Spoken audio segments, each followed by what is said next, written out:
This is a revelation for sure. For sure. It is a revolution, not just a revelation.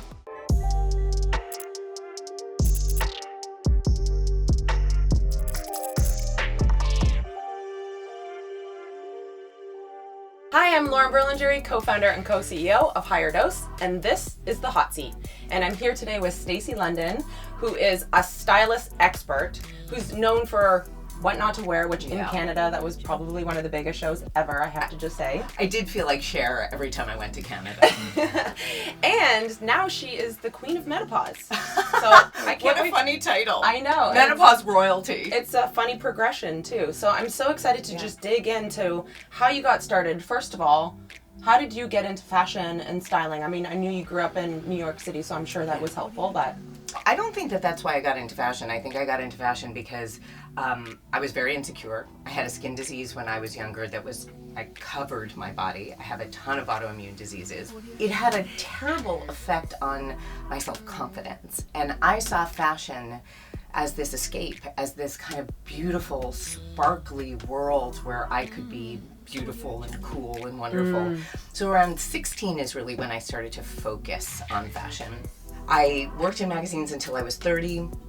I thankfully got fired from Mademoiselle by a new editor-in-chief who came in and cleaned house, and I didn't realize at the time how fortunate I was to have that door close because I got very comfortable working at a magazine, especially when I was the senior fashion editor at Mademoiselle, because, you know... Because of the title, too, and once you're in... Exactly. You're on the masthead, you got to go to the fashion shows, you got to take cars home so if you glamorous. worked late. It was so glamorous. I was like, and I had like I had a regular salary, a 401k, like all these things that made me feel comfortable and safe in a way that did not challenge me.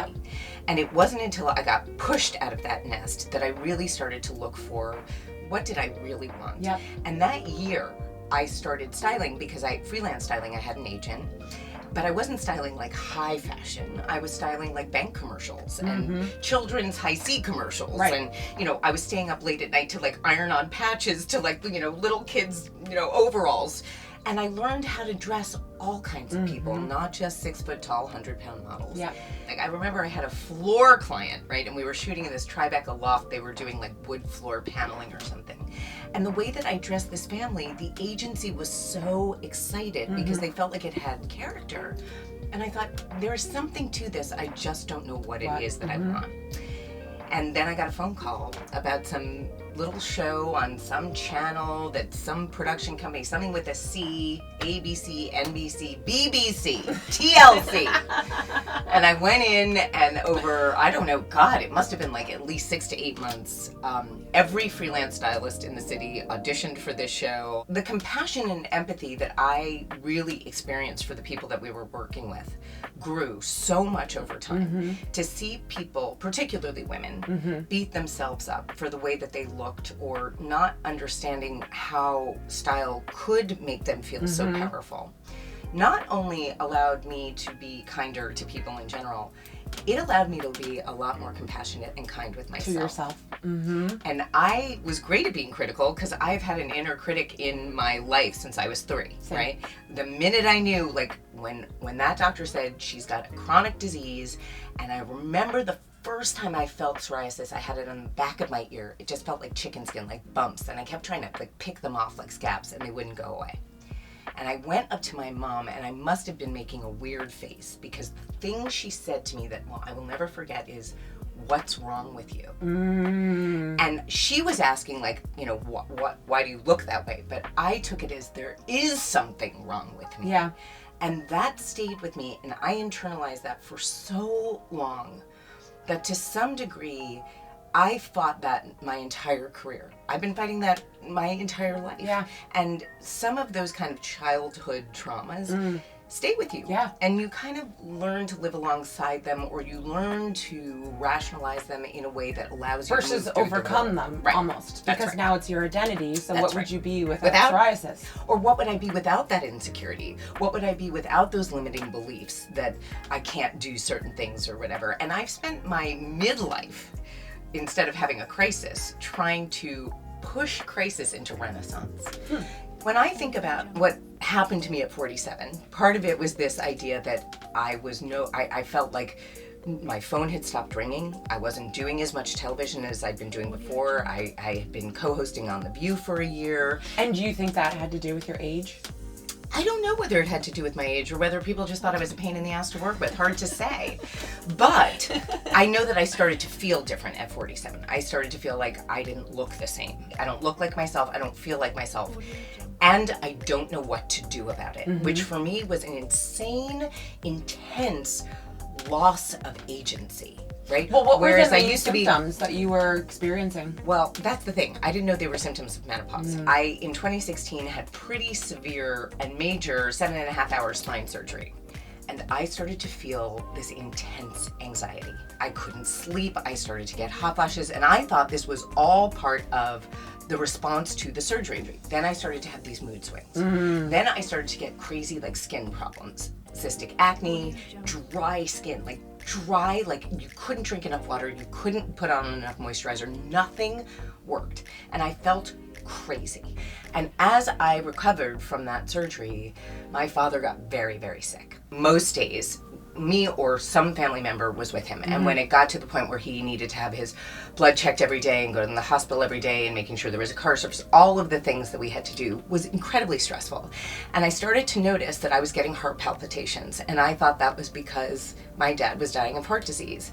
He would throw up because his organs weren't working very well and he couldn't keep food down. And I started throwing up from food that I used to be able to eat all the time. All of a sudden I had these like weird allergies. He would get a skin rash, I would get a skin rash. He would have muscle cramps, I would have muscle cramps. And I thought, oh my God, this is the physical manifestation of fear and grief that I'm going to lose him. Wow. And then I did. And so my mood was very bleak. During this time, my you doctor almost experienced death yourself. Yeah.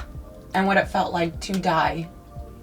I don't know that I experienced what it felt like to die, but I was with my father when he died. And, sorry. Yeah, no. It's like, I can't say I've ever been able to experience that. I have both my parents, but I know that's probably one of my biggest fears is losing my parents or my own children. Yeah, it is, it's a real rite of passage. It is coming face to face with mortality for the first time. And I don't know that everybody gets the honor of being with somebody when they pass away, but no. Also going through as much as you were going through, you're probably at your lowest point. Yeah. And then to be caring for your father who you know is dying and see him suffer like that. When I look back at it now, I think, what a privilege it was to be, he was there when I came into the world and I was there when he left. And I am his oldest child. I made him a dad. We had a very special connection. But I thought that it was both the spine surgery and the loss of my father that basically just took its toll on me physically, psychologically, and that's why I was having all the symptoms.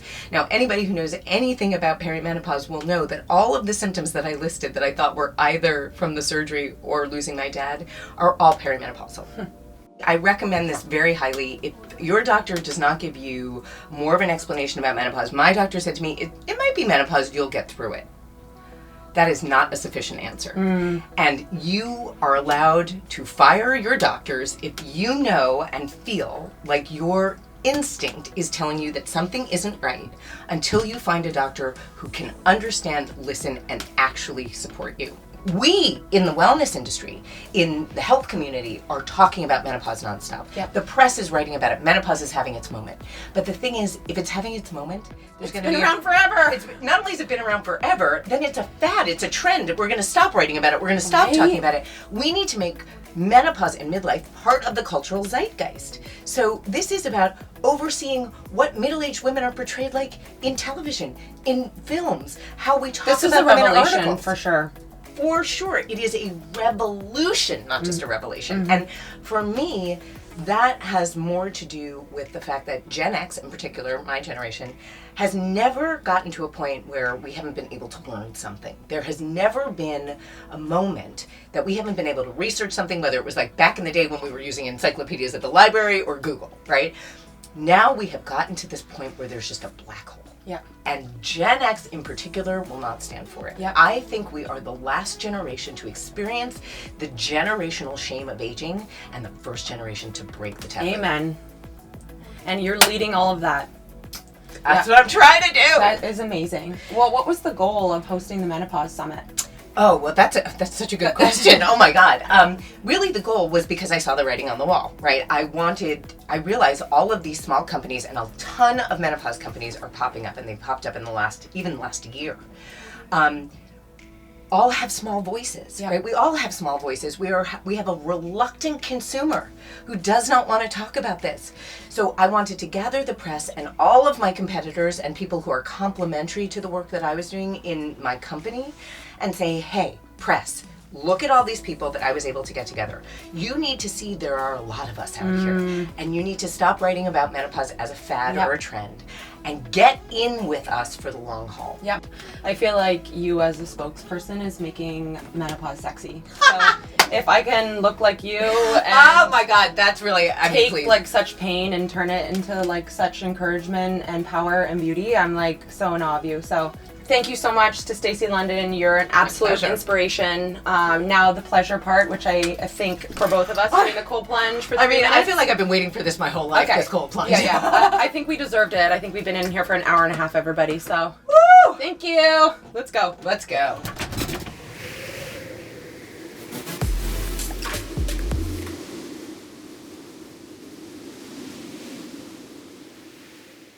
So you ready to do this cold plunge? You're sitting on a chair. I'm not ready. I'm gonna put my feet in. Yes. 3, 2, 1. Ah!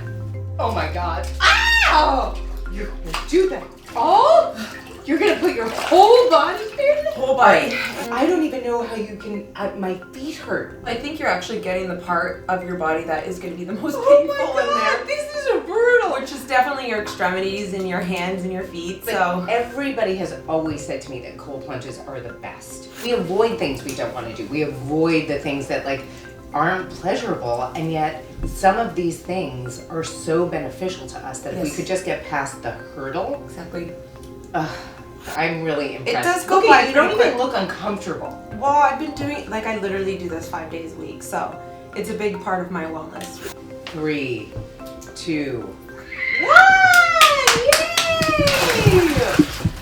Oh, that was amazing. I mean, for you, my feet are cold. You're awesome. You're awesome. Thank you so much. Thank you. Next time, come back and do the cold plunge with me. I will. I promise. I'll work up to it.